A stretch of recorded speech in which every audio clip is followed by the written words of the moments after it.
everyone, welcome to Technology Glance. In today's video, I'll show you how to inactivate notification on MeetMe app. So let's get started. First, open your MeetMe application.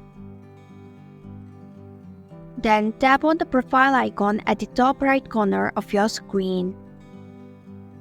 Then scroll down until you find Settings. Tap on Settings. Then tap on Notification, which is under Account Settings. Disable notifications. And this is how you can inactivate notification on MeetMe application. Thanks for watching Technology Glance. If you like this video, hit the like button and drop a comment with any questions or feedback. If you are new, subscribe and click the bell icon to stay updated on our future videos.